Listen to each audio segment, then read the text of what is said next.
officers to enforce the law. And citizens deserve lawbreakers to face legal consequences. Texans expect us to keep them safe. And that is exactly what we are going to do by me signing this law. That was Texas Governor Greg Abbott signing a bill last night that effectively bans sanctuary cities in the Lone Star State. The legislation gives law enforcement officers the right to ask the immigration status of anyone that they pull over for a traffic stop.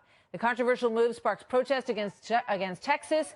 New reports tonight that this crackdown could spread. Other states like Florida and Louisiana watching this whole thing very closely, considering similar measures. Here now to discuss the man who signed that legislation, Texas Governor Greg Abbott. Governor, good to have you here tonight. Welcome. Thank you, Martha. So, sure. First of all, there are no official sanctuary cities in Texas. So why do this? Well, I'll disagree with that assessment because as we speak, Travis County, which is where I'm located right now, which is where the city of Austin is located in, is in violation of this law. If they don't change their ordinance in the city of Austin for Travis County by September 1, which is when this law goes into effect, Travis County will be in violation of that.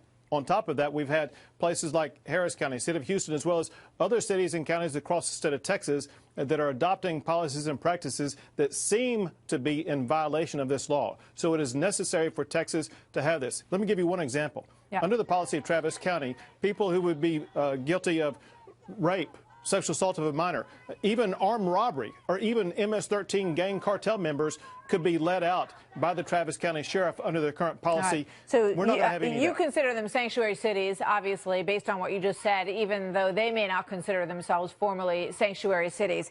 Let me just put up a quote from the police chiefs in Texas. They wrote an editorial against your policy. It says it will foster the belief that people cannot seek assistance from police for fear of being subjected to an immigration status investigation. Such a divide will result in increased crime against immigrants, create a class of silent victims, and eliminate the potential for assistance from immigrants in solving crimes. Those are the arguments that we hear often. Your reaction to that editorial? It is very factually flawed because what the Texas law specifically does is to exclude the victims of crime, witnesses to crime, from any type of identification about their immigration status. Point one. Second point, Martha, is there's a reason why these police officers are against it.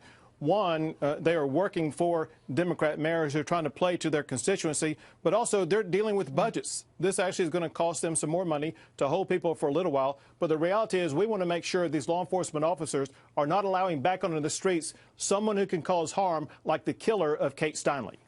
Yeah, I mean, that is the argument that you hear a lot, that it costs them too much money. They just don't feel as if it's their job. They say we're doing our job, but our job is not to hold them. We are not ICE.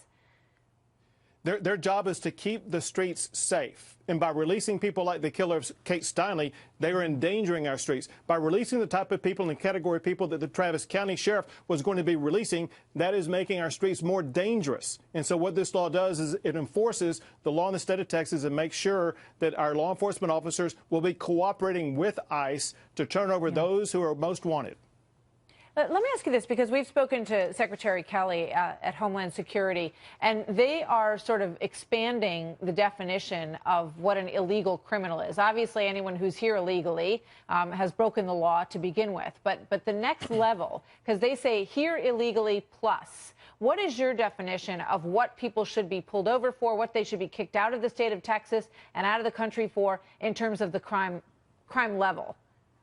Martha, we don't have our own identification of that. It is based upon the ICE identification. What our officers are required to do in the state of Texas now is to work with ICE.